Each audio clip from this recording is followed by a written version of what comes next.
In what ways did Soviet citizens resist and fight against the Soviet regime from inside of it? That's one of the main questions that Aleksandr Solzhenitsyn looks at in Volume 3 of the Gulag Archipelago, at which we're going to be looking today. If you haven't yet, I recommend you check out the previous 2 episodes in which we looked at Volumes 1 and 2. We're now wrapping up the trilogy with Volume 3, but in looking at Volume 1, we also saw some of the highlights of Solzhenitsyn's life, his biography. If you're interested in that in particular, you can check that out. Other than that, we can dive right in and look at some passages from Volume 3. Part 3 in general deals a bit more with how people resisted the Soviet government from inside. And in the preface, he's talking about that fight generally. And I'm going to read a few lines from that. But it's interesting to note here that he's writing, the preface is dated November 1977. And so it's 60 years to the year and to the month after November 1917, which was, of course, a significant month for the Bolshevik Revolution. And the timing is interesting because he's talking here about how strong the communist system was, how overwhelming and how difficult it was to fight it. And he's writing this only 14 years before the Soviet Union dissolved. So it had some time left, but maybe not as much as Solzhenitsyn would have guessed when he was writing this. He writes, quote, "More than anything else, the communist regime fears the revelation of the fight which is conducted against it with a spiritual force unheard of and unknown to many countries in many periods of their history. The fighters' spiritual strength rises to the greatest height and to a supreme degree of tension when their situation is most helpless and the state system most ruthlessly destructive. The communist regime has not been overthrown in 60 years, not because there has not been any struggle against it from inside, not because people docilely surrendered to it, but because it is inhumanly strong, in a way as yet unimaginable to the West." End quote. And Volume 3 deals a lot with Katorga, which is a section of the prison camp system that had existed before then, but in 1943, it was repurposed to punish those viewed as traitors in particular. And these were mostly people who helped the Germans or were friendly with them in one way or another. And he talks about a number of different categories of people. There are women who had relations of one kind or another with German soldiers. There are a large number of Russian soldiers who fought on behalf of the Germans, and we'll get to that.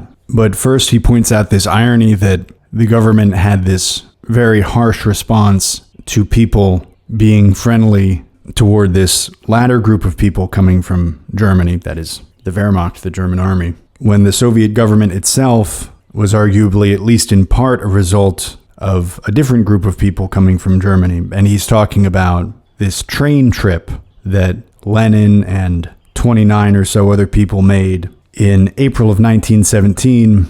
And apparently that trip didn't actually start in Germany. It started where these guys were in exile in Zurich in Switzerland. But in April of 1917, the Russian and German empires were still at war. And so it's significant that this train carrying these guys was permitted to cross German territory. The German government could have stopped them, and they didn't. They presumably knew where they were going and what they wanted to do there, and they let them go. But it went north across Germany and then into Sweden, then on into Finland, and it crossed the border into what was then the Russian Empire. And if you look at a map, Petrograd, where the armed insurrection only 6 months or so after this train trip would basically start the Russian Civil War, is right next to the border with Finland.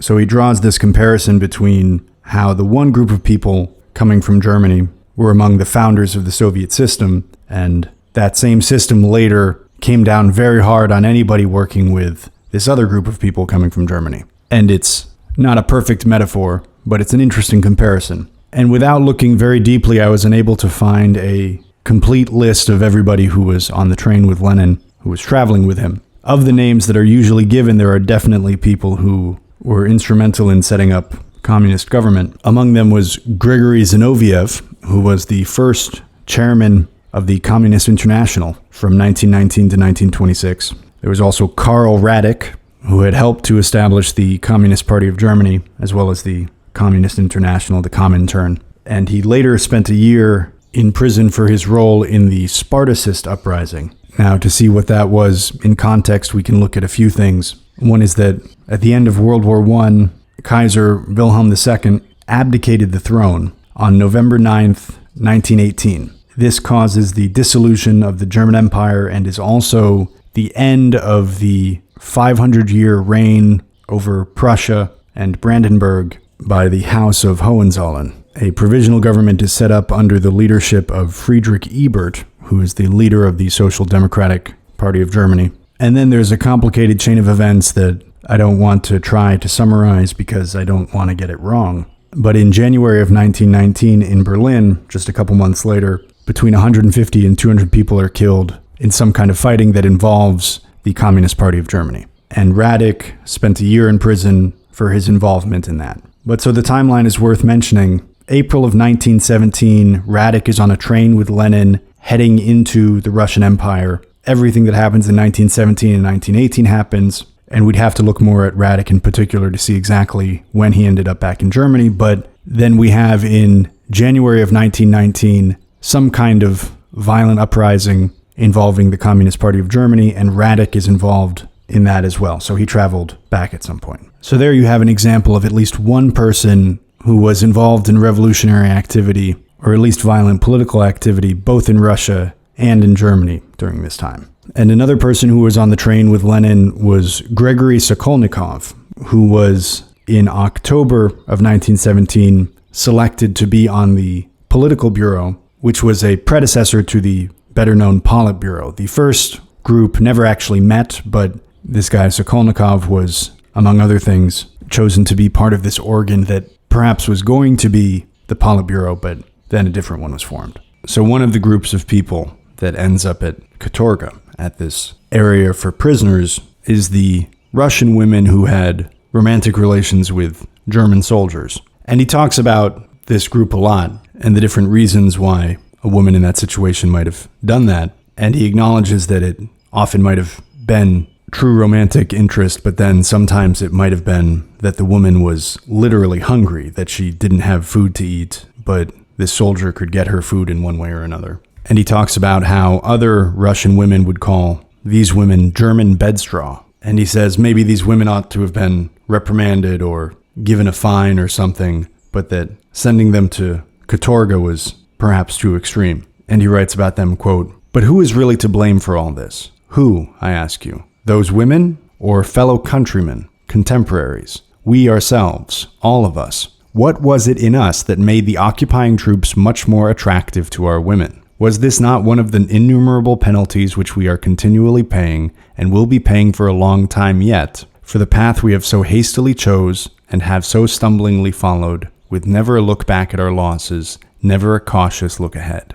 End quote. And my initial thought about this was that it's sort of difficult to gauge whether this is significant or not, that there were Russian women who were close with German men who were invading the Soviet Union at that time. And it is a little difficult to judge because Solzhenitsyn doesn't give any numbers about this, and it would be kind of hard to get that sort of information anyway because it's not the type of thing that the government keeps records about. But I would wonder how many instances of this there were. What was the character of the relationships? Was it really transactional? Was it that there were Russian women who were starving and German soldiers who had food, or was it more often more sincere than that? Because initially I was thinking, in June of 1941, 3.5 million German soldiers crossed the border into the Soviet Union. So the idea that some of them would have Russian girlfriends is statistically not surprising at all. 3.5 million people is a large city. That's one way to look at this, is that it's almost bound to happen. But the flip side of this is that this was a relatively brief period.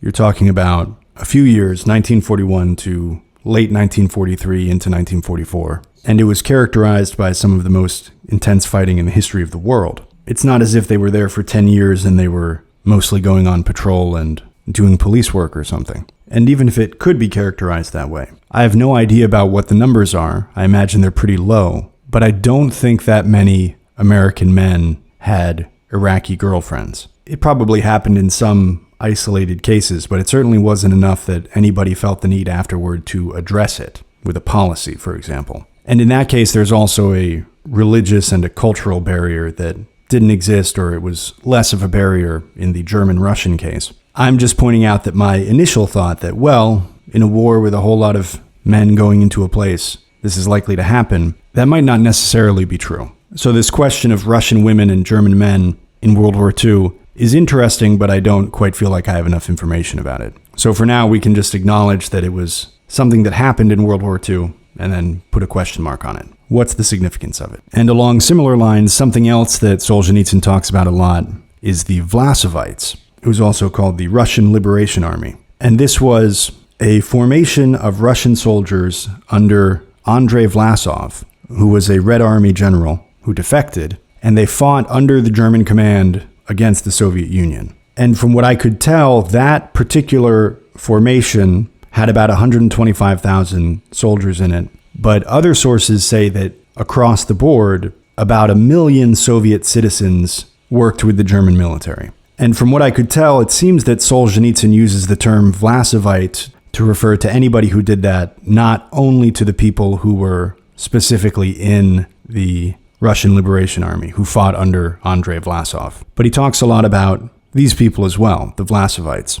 And one of the things he points out in this next passage is that Russia had existed for 1,000 years, he says 11 centuries, and it had never seen crowds of, quote, traitors like this. And in this passage, he mentions Oktyabr, which is a name in italics, and from what I could tell, it's either a newspaper or a literary magazine from the time, but it's not terribly important.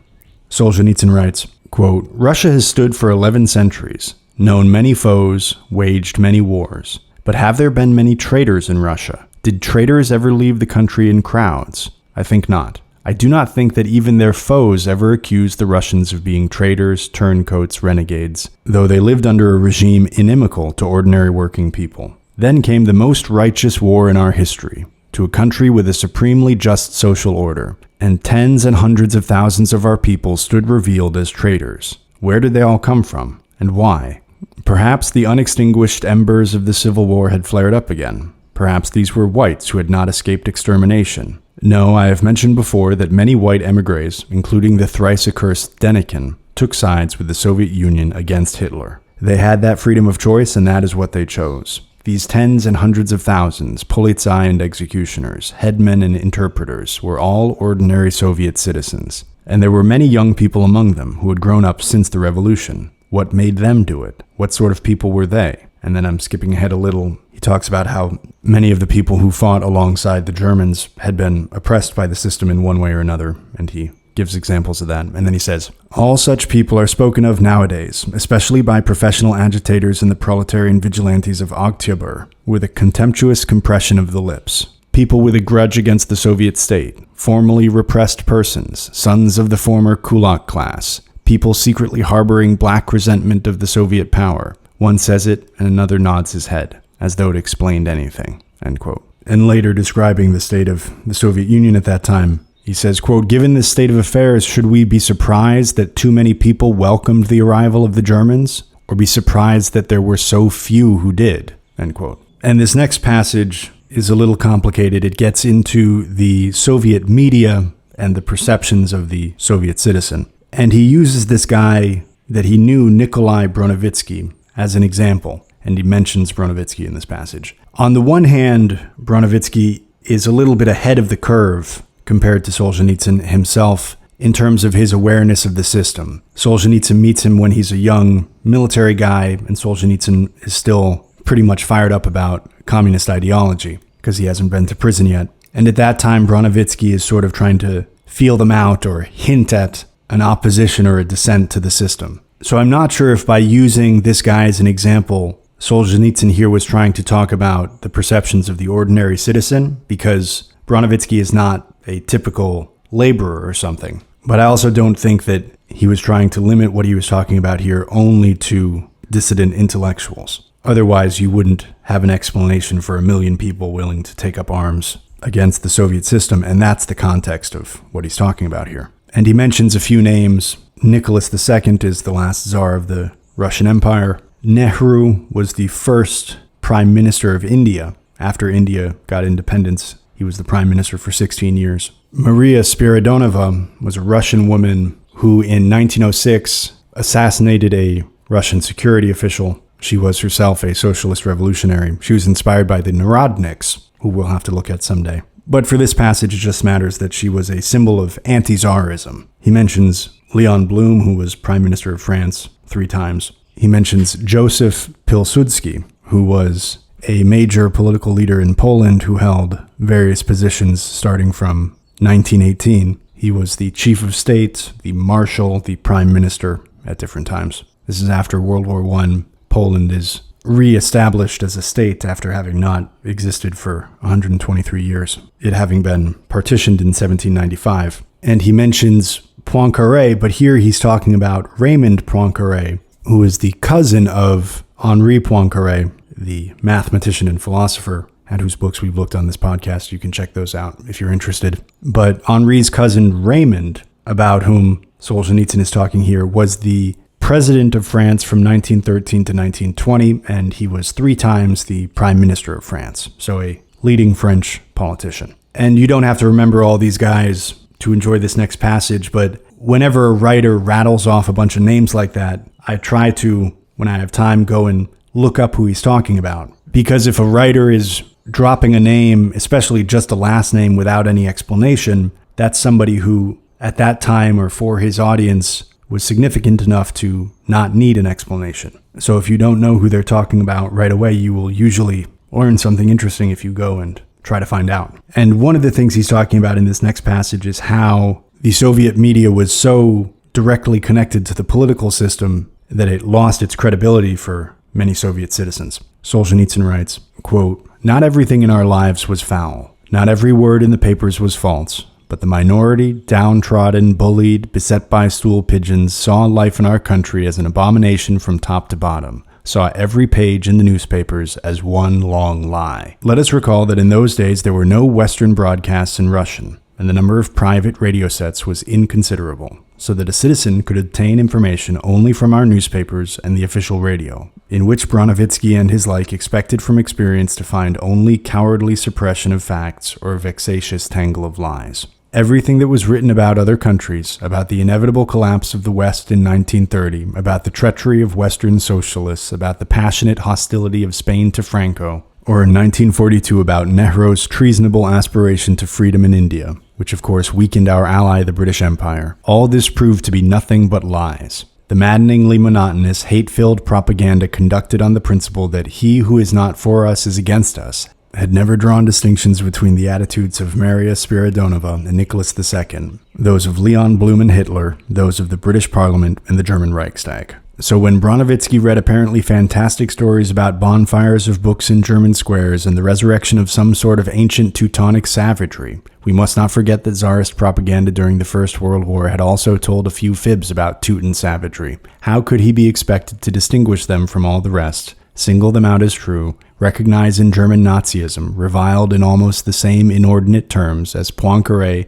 Pilsudski, and the British conservatives earlier? A quadruped as dangerous as that which in reality and in the flesh had for a quarter of a century past been squeezing the life out of him, poisoning his existence, clawing him till he bled, and with him the whole archipelago, the Russian town, the Russian village. Then the newspapers were forever changing their minds about the Hitlerites. At first it was friendly encounters between nice sentries in nasty Poland, and the newspapers were awash with sympathy for the valiant warrior standing up to French and English bankers, and Hitler's speeches, verbatim, filled a page of Pravda at a time. Then one morning, the second morning of the war, an explosion of headlines, all Europe was piteously groaning under the Nazi heel. This only confirmed that newspaper lies changed as the wind shifted, and could do nothing to persuade Bronovitsky that other butchers on this earth were a match for ours, about whom he knew the truth. If someone had tried to convince him by putting BBC bulletins before him daily, he might at most have been made to believe that Hitler was a secondary danger to Russia, but certainly not, while Stalin lived,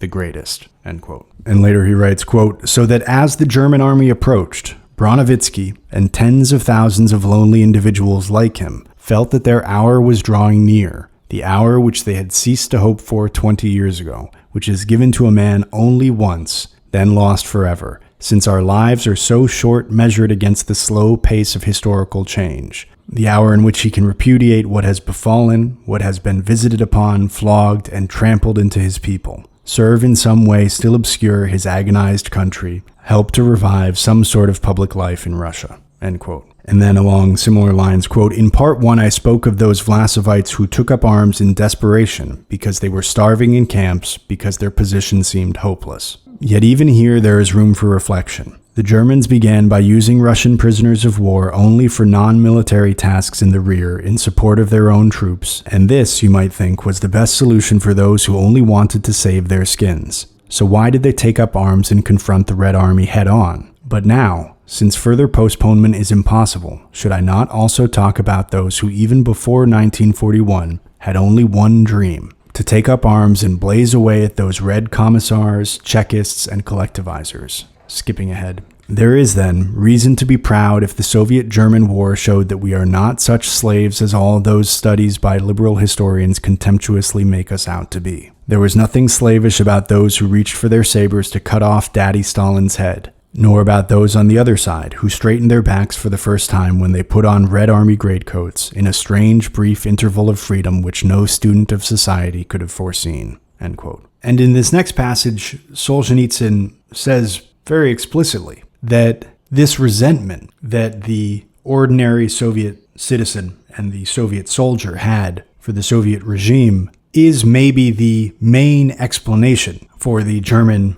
initial success in invading the Soviet Union. He puts in quotes, as if someone else is saying it, "caught us unawares, numerical superiority in aircraft and tanks." He says these are not sufficient explanations for what happened. That in order to understand that success, you have to include, or maybe place centrally, this mass defection. He says, otherwise, how can you explain the surrender of 300,000 armed men in multiple cases? And he gives examples of 650,000 armed men in more than one case. He says it wasn't a matter of technology or numbers or that it was a surprise attack. The key factor, or a key factor, was this internal political dissent. And this is the kind of thing that it would be really nice to follow up on and really compare all the numbers, because it's a significant claim that he's making. What were the circumstances of the surrenders that he's talking about? Does it look in those cases like the Soviet forces made a genuine effort to win and were defeated, or does it look like they could have fought harder than they did before surrendering?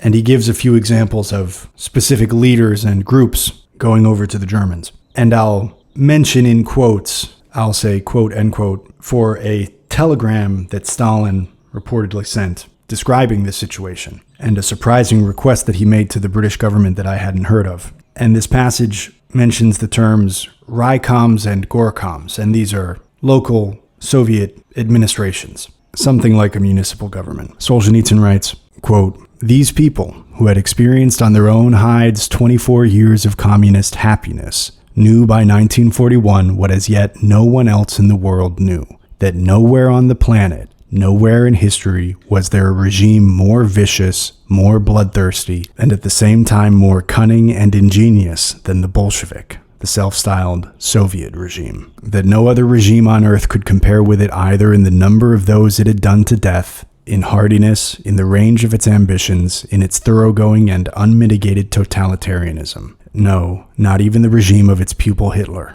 which at the time blinded Western eyes to all else." Skipping ahead. "When the Soviet-German War began, 10 years after the slaughterous collectivization, 8 years after the Great Ukrainian Famine, 6 million dead unnoticed by neighboring Europe, 4 years after the Devil's Dance of the NKVD, 1 year after the workers were shackled to the new labor laws, and all this when there were 15 million in camps about the country, and while the older generation all clearly remembered what life was like before the revolution, the natural impulse of the people was to take a deep breath and liberate itself, its natural feeling one of loathing for its rulers. Caught us unawares, numerical superiority in aircraft and tanks. In fact, all-around numerical superiority was enjoyed by the Red Army. It was not this that enabled the enemy to close so easily those disastrous salients, taking 300,000 armed men at a time, Bialystok, Smolensk, or 650,000, Bryansk, Kiev. Not this that caused whole fronts to cave in and rolled our armies back farther and faster than anything Russia had seen in all its 1,000 years, or probably any other country in any other war. Not this, but the instant paralysis of a paltry regime whose subjects recoiled from it as from a hanging corpse. The Raykoms and Gorkoms were blown away in 5 minutes, and Stalin was gasping for breath. In 1941, this upheaval might have run its full course. By December, 60 million Soviet people out of a population of 150 million were no longer in Stalin's power. The alarmist note in Stalin's Order number 0019, July 6, 1941, was justified. Quote, "On all fronts, there are numerous elements who even run to meet the enemy and throw down their arms at the first contact with him." End quote. Stalin thought the situation so desperate that in October 1941, he sent a telegram to Churchill suggesting that 25 to 30 British divisions be landed on Soviet territory. What communist has ever suffered a more complete moral collapse?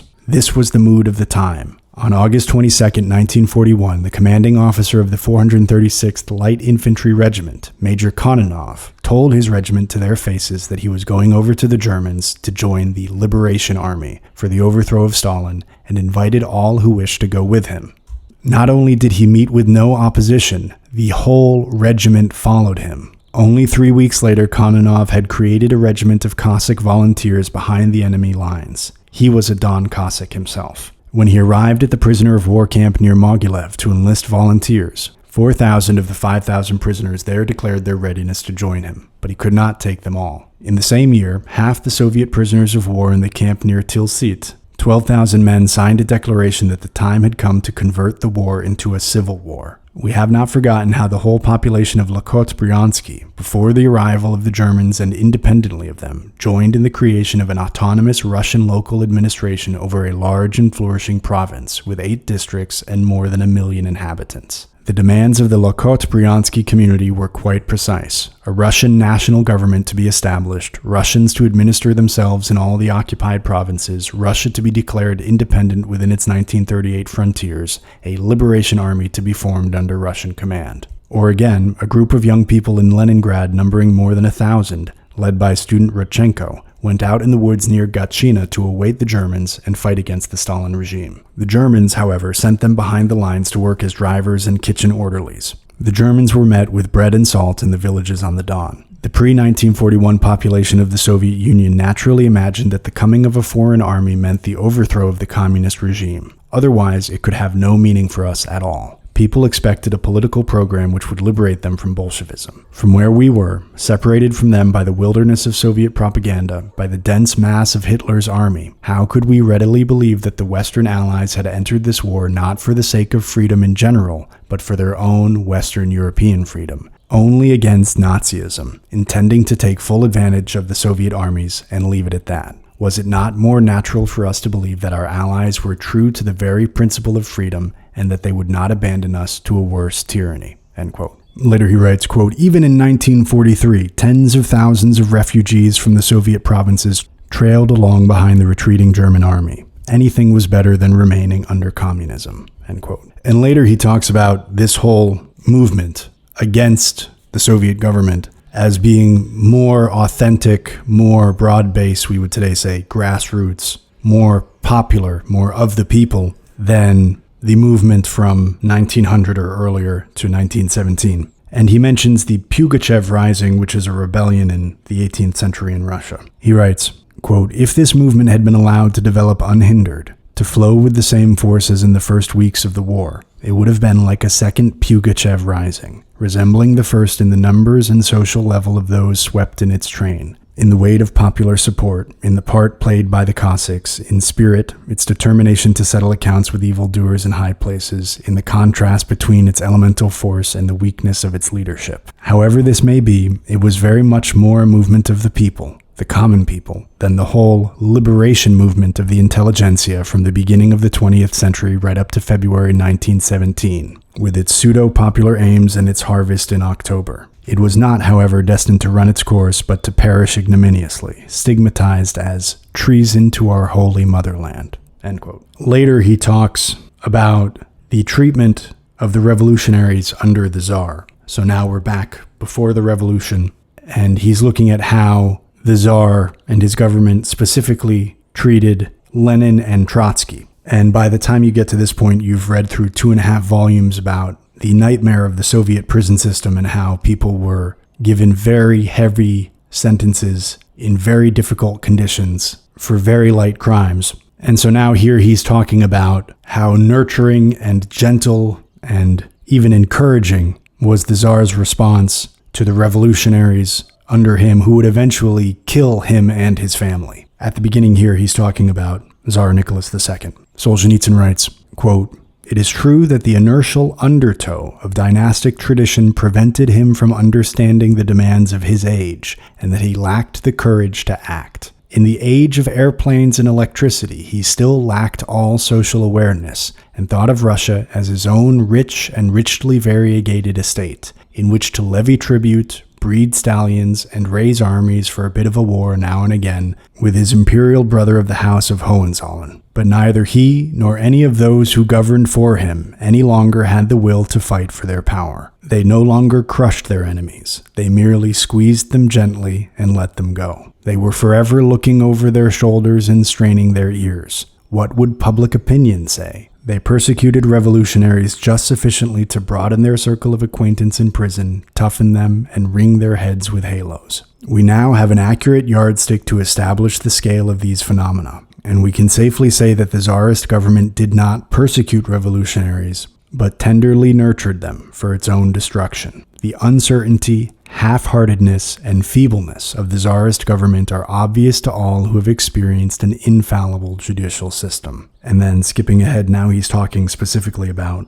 Lenin. "Then a few years later, this same young revolutionary was arrested for founding in the capital a League of the Struggle for the Liberation of the Working Class. No less, he had repeatedly made seditious speeches to workers, had written political leaflets. Was he tortured? Starved? No, they created for him conditions conducive to intellectual work. In the Petersburg investigation prison, where he was held for a year and where he was allowed to receive the dozens of books he needed, he wrote the greater part of the development of capitalism in Russia, and moreover forwarded, legally, through the prosecutor's office, his economic essays to the Marxist journal Novoye Slovo. While in prison, he followed a prescribed diet, could have dinners sent in at his own expense, buy milk, buy mineral water from a chemist shop, and receive parcels from home 3 times a week. Trotsky, too, was able to put the first draft of his theory of permanent revolution on paper in the Peter and Paul fortress. But then, of course, he was condemned by a 3-man tribunal and shot. No, he wasn't even jailed,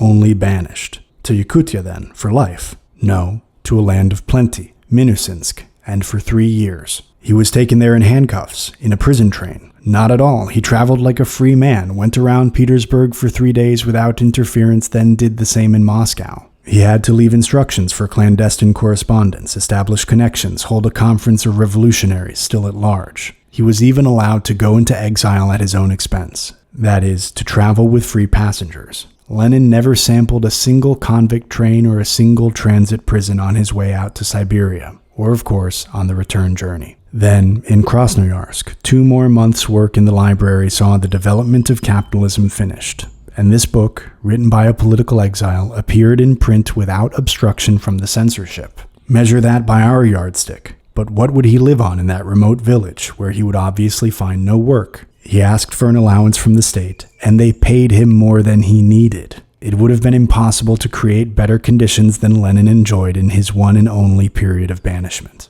A healthy diet at extremely low prices, plenty of meat, a sheep every week, milk, vegetables. He could hunt to his heart's content. When he was dissatisfied with his dog, friends seriously considered sending him one from Petersburg. When mosquitoes bit him while he was out hunting, he ordered kid gloves. He was cured of his gastric disorders and other illnesses of his youth, and rapidly put on weight. He had no obligations, no work to do, no duties, nor did his womenfolk exert themselves. For 2.5 rubles a month, a 15-year-old peasant girl did all the rough work about the house. Lenin had no need to write for money, turned down offers of paid work from Petersburg, and wrote only things which could bring him literary fame. End quote. And later he talks about how it was in that political context that Tolstoy said that not political freedom but moral self-improvement was what was necessary. And Solzhenitsyn says, of course he would say that because they had so much freedom at that time. And he reflects a little bit on what Tolstoy says, and that he is both correct in one way, but still thinks he's incorrect in another way. And he also mentions in this passage Peter Stolypin, who was the interior minister and the prime minister of the Russian Empire from 1906 until 1911, when he was assassinated by Dmitry Bagrov. And he brings Stolypin up for comparison, saying that at the worst time of the crackdown that Stolypin led, there was a newspaper headline where there were 5 executions here and 20 executions there. And this is what caused Tolstoy to break down in tears. And meanwhile, under the Soviet system, there were reportedly tens of thousands or even more executions that just rolled on and on. Solzhenitsyn writes, quote, "Such were the circumstances in which Tolstoy came to believe that only moral self-improvement was necessary, not political freedom. Of course, no one is in need of freedom if he already has it. We can agree with him that political freedom is not what matters in the end. The goal of human evolution is not freedom for the sake of freedom, nor is it the building of an ideal polity. What matter, of course, are the moral foundations of society. But that is in the long run. What about the beginning? What about the first step?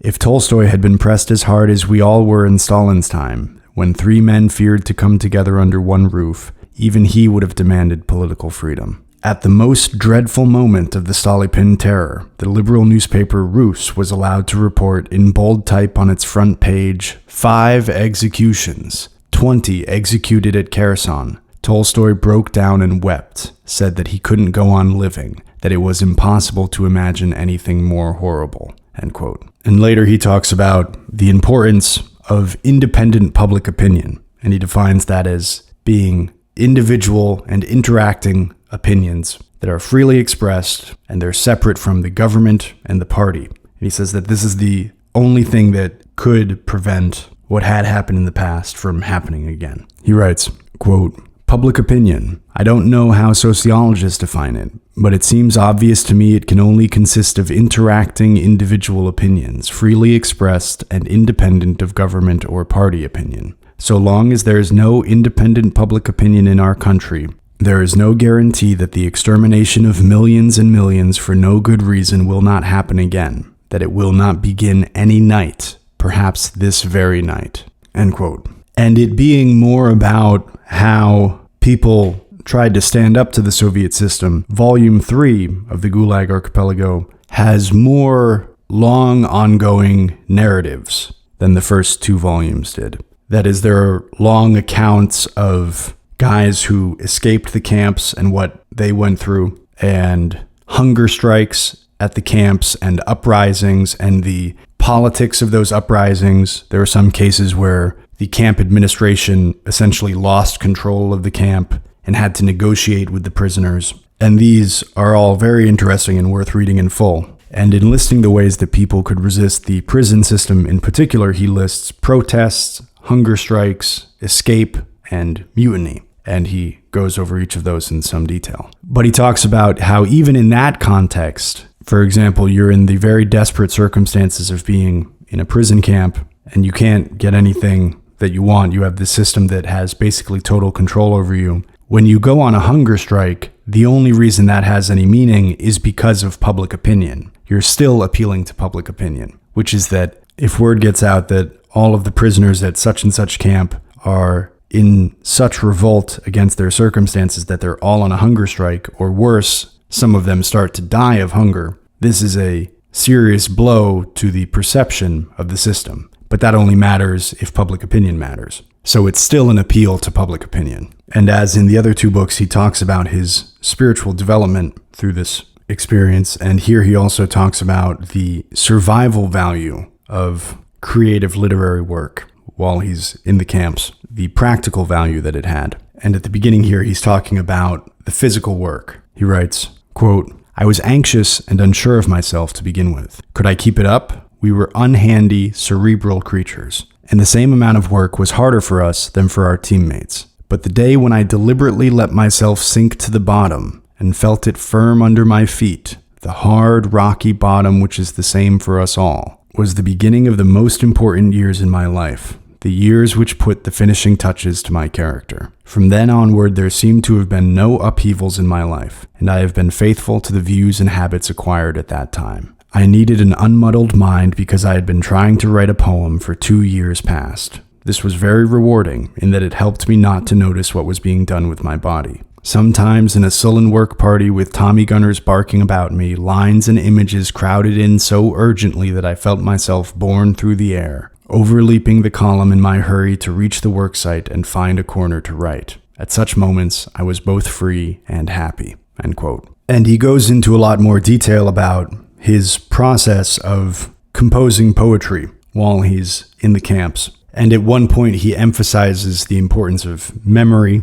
He says we don't give our memory the credit that it deserves, that if you start to use it, you can remember all kinds of things. And in this environment where it was often very difficult and very dangerous to put anything on paper, memorizing lines of poetry became the means of composing it. But he talks about how this has its disadvantages because when you write something down, you're able to forget about it for a few days and come back and revisit it with fresh eyes. Whereas if the only way you can keep hold of something is by having it in your memory, you're never able to be far enough from it to see it afresh like that. And so he says it becomes harder to improve something that you're composing if you're doing it only by memory. And for a while, he would do his memorization using matchsticks, and he describes this system he had for moving the matchsticks around in order to make sure he hadn't forgotten any of his lines as he went through them.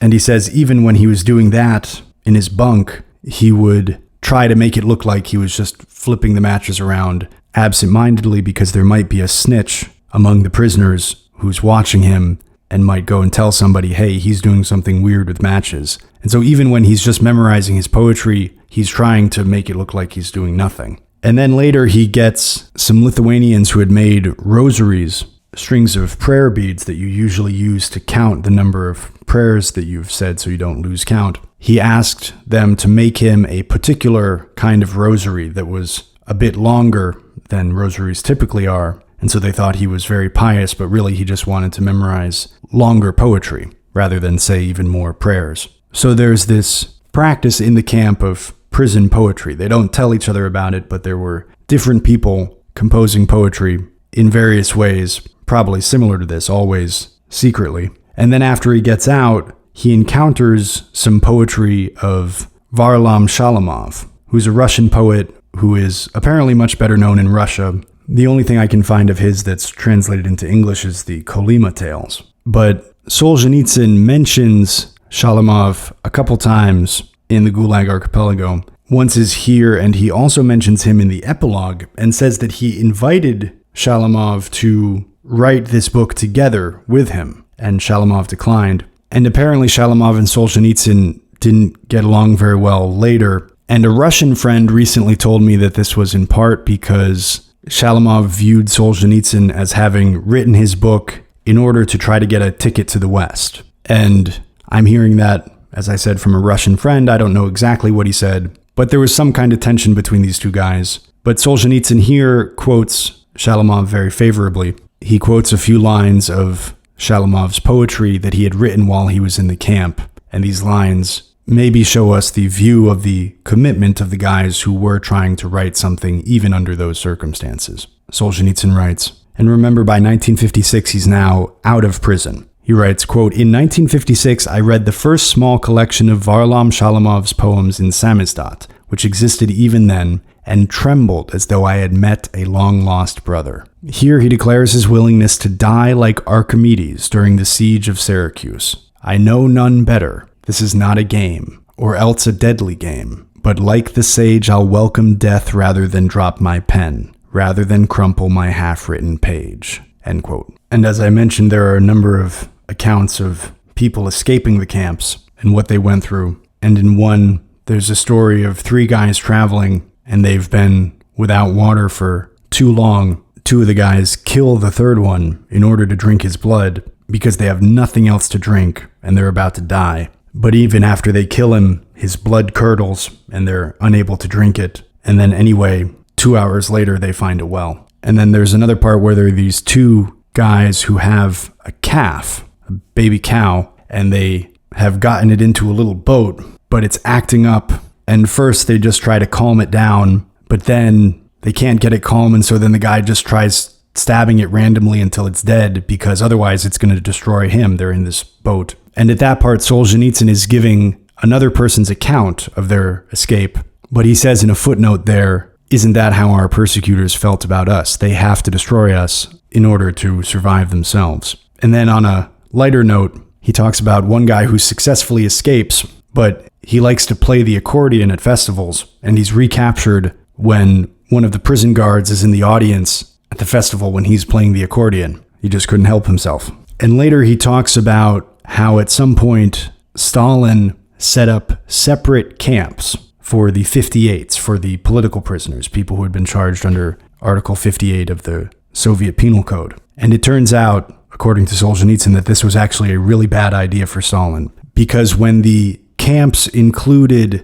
ordinary criminals and political prisoners next to each other, political criminals, as the system would call them, then you had ordinary people who had committed some political crime alongside actual career criminals, people who had stolen or killed. And the thieves, as we've seen Solzhenitsyn talks about them throughout all three books, were actually a significant political force for the system. And once the politicals are separated from them, they're moved to a new camp that only has political prisoners in it, then the number of crimes committed within the camp, prisoners stealing from each other, things like that, went down or dropped to zero. And that meant that prisoners could relate to each other differently. They liked each other more. They saw themselves as more of a unified block because the criminals weren't there to create this atmosphere of distrust. And then they begin to see that they're not alone, that everyone around them maybe has similar ideas to the ones that they have, and they start to talk about them. And this all has significant ramifications for the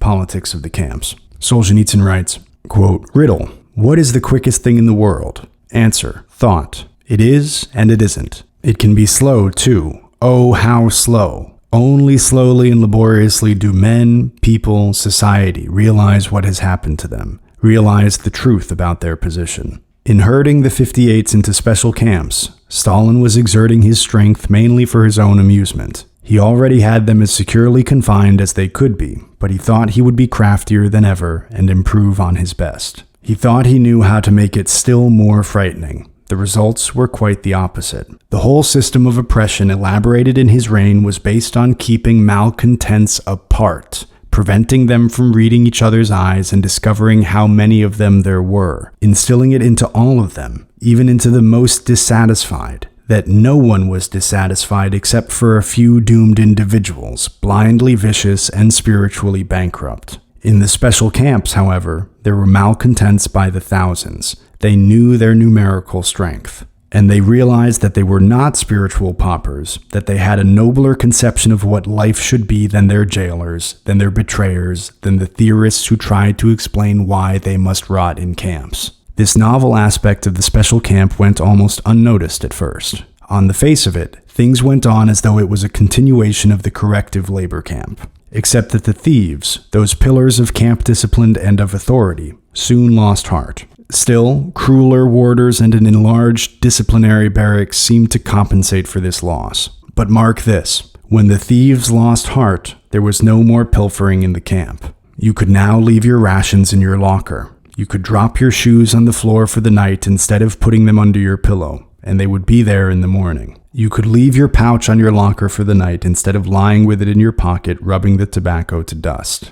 Trivialities, you say? No, all enormously important. Once there was no pilfering, people began to look at their neighbors kindly and without suspicion. Listen, lads, maybe we really are politicals. And if we're politicals, we can speak a bit more freely, between two bunks or by the fire on the worksite. A bold thought, a desperate thought, a thought to raise a man up. How could things be changed so that instead of us running from them, they would run from us? Once the question was put, once a certain number of people had thought of it and put it into words, and a certain number had listened to them, the age of escapes was over. The age of rebellion had begun. End quote. Later along similar lines he writes, quote, "With every stroke of the knife, more and more of the clinging, twining tentacles fell away. A A remarkable fresh breeze was blowing. On the surface, we were prisoners living in a camp just as before. But in reality, we had become free. Free because for the very first time in our lives, we had started saying openly and aloud all that we thought.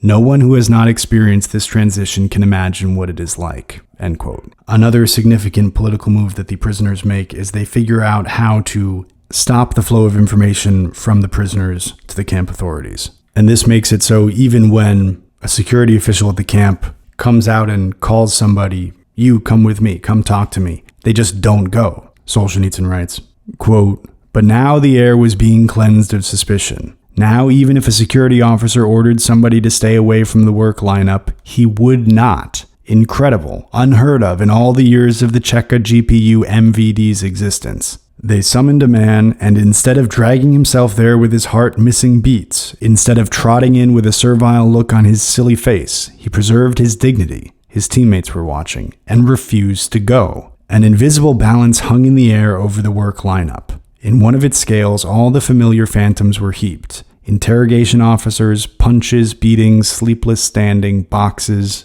cells too small to sit or lie down in, cold, damp punishment cells, rats, bedbugs, tribunals, second and third sentences. But this could not happen all at once. This was a slow, grinding bone mill. It could not devour all of us at once and process us in a single day. And even when they had been through it, as every one of us had, men still went on existing. While in the other scale lay nothing but a single knife. But that knife was meant for you if you gave in. It was meant for you alone, in the breast, and not some time or other, but at dawn tomorrow. And all the forces of the Cheka MGB could not save you from it. It was not a long one, but just right for neat insertion between your ribs. It didn't even have a proper handle, just a piece of old insulation tape wound around the blunt end of the blade. But this gave a very good grip so that the knife would not slip out of the hand. And this bracing threat weighed heavier. It gave the weak strength to tear off the leeches, to pass by and follow their mates. It also gave them a good excuse later on. "We would have stayed behind, citizen officer, but we were afraid of the knife. You aren't threatened by it. You can't imagine what it's like." This was not all. Not only did they stop answering the summonses of the security officers and other camp authorities,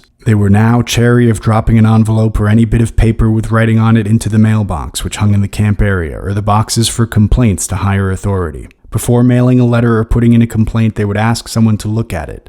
"Go on, read it. It isn't a denunciation. Come with me while I mail it." So that now the bosses were suddenly blind and deaf. To all appearances, the tubby major, his equally tubby second-in-command, Captain Prokofiev, and all the warders walked freely about the camp, where nothing threatened them, moved among us, watched us, and yet saw nothing, because a man in uniform sees and hears nothing without stoolies. Prisoners stop talking, turn their backs, hide things, move away at his approach. A few yards off, faithful informants are swooning with desire to sell their comrades, but not one of them even makes a secret sign. The information machine on which alone the fame of the omnipotent and omniscient organs had been based in decades past had broken down. End quote. And giving an example of another similar scene, Solzhenitsyn writes, quote, "2 warders came into a hut after work and casually told a man, 'Get ready and come with us.' The prisoner looked around at the other lads and said, 'I'm not going.' In fact, this simple everyday situation, a snatch, an arrest, which we had never resisted, which we were used to accepting fatalistically, held another possibility, that of saying, 'I'm not going.' Our liberated heads understood that now. The warders pounced on him. 'What do you mean, not going?' 'I'm just not going,' the Zek answered firmly. 'I'm all right where I am.' There were shouts from all around. 'Where's he supposed to go? What's he got to go for? We won't let you take him. We won't let you. Go away.' And the wolves understood that we were not the sheep we used to be. That if they wanted to grab one of us now, they would have to use trickery, or do it at the guardhouse, or send a whole detail to take one prisoner. With a crowd around, they would never take him. Purged of human filth, delivered from spies and eavesdroppers, we looked about and saw, wide-eyed, that we were thousands, that we were politicals, that we could resist. We had chosen well. The chain would snap if we tugged at this link. The stoolies, the talebearers and traitors, our own kind had made our lives impossible, as on some ancient sacrificial altar their blood had been shed that we might be freed from the curse that hung over us. The revolution was gathering strength. The wind that seemed to have subsided had sprung up again in a hurricane to fill our eager lungs." End quote. Later, he's talking about how the camp administration responded to all this, and he writes, quote, "The masters of our bodies and souls were particularly anxious not to admit that our movement was political in character. In their menacing orders, warders went around the huts reading them out. The new trend was declared to be nothing but gangsterism. This made it all simpler, more comprehensible, somehow cozier. It seemed only yesterday that they had sent us gangsters labeled politicals. Well, politicals, real politicals for the first time, had now become gangsters. It was announced, not very confidently, that these gangsters would soon be discovered, so far not one of them had been, and still less confidently, that they would be shot. The orders further appealed to the prisoner mass to condemn the gangsters and struggle against them. The prisoners listened and went away chuckling, seeing the disciplinary officers afraid to call political behavior by its name, although the purpose of all investigations for 30 years past had been the imputation of political motives.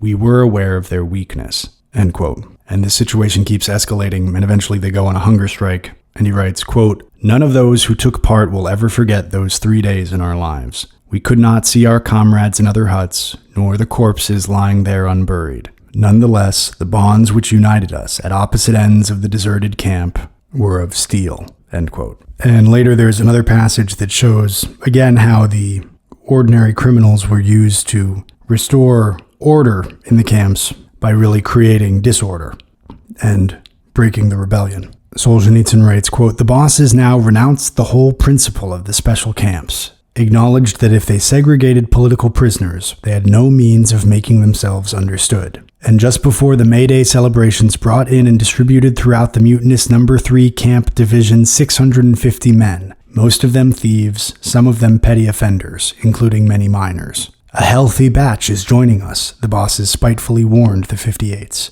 Now you won't dare breathe. And they called on the new arrivals to put our house in order. The bosses understood well enough how the restorers of order would begin, by stealing, by preying on others, and so setting every man against his fellows." End quote. So they deliberately bring criminals into this environment in order to disrupt the revolt. Much later in another context, he writes, quote, "The recipe was of course well tried. Had not the very same thing been done in the Soviet Union proper? Quietly and speedily destroy those who might take the lead in resistance, and also those who might awaken resistance with their thoughts, their speeches, their books. And it will seem that the people is whole and in place, yet the people will be no more. Externally, a dead tooth looks for a while exactly like a live one." End quote.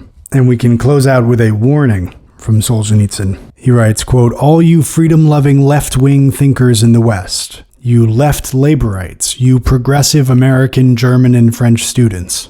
As far as you are concerned, none of this amounts to much. As far as you are concerned, this whole book of mine is a waste of effort. You may suddenly understand it all someday, but only when you yourselves hear, 'Hands behind your back there,' and step ashore on our archipelago." End quote. And those are the passages that I wanted to show you from Volume 3 of the Gulag Archipelago by Aleksandr Solzhenitsyn. If you enjoyed this episode, and you haven't listened to the other two, I recommend you go and check out the episodes I did on Volumes 1 and 2. I found this to be a very valuable and relevant book. It's also useful as a resource. It has a very nice index, each volume does. Aside from reading it straight through, you could use it in a more targeted way to see what he says about particular people, particular organizations, particular events. It also has a number of nice photos, maps. Each volume has a separate glossary. It's certainly safe to consider these required reading for students of communism generally and the Soviet Union in particular. And also, if you enjoyed this podcast, I hope you will send it to a friend who you think will enjoy it as well, and go over to my website, volrathpublishing.com, and pick up some books for yourself, for your family, for your friends, and do your part to support independent book publishing. Farewell until next time. Take care, and happy reading.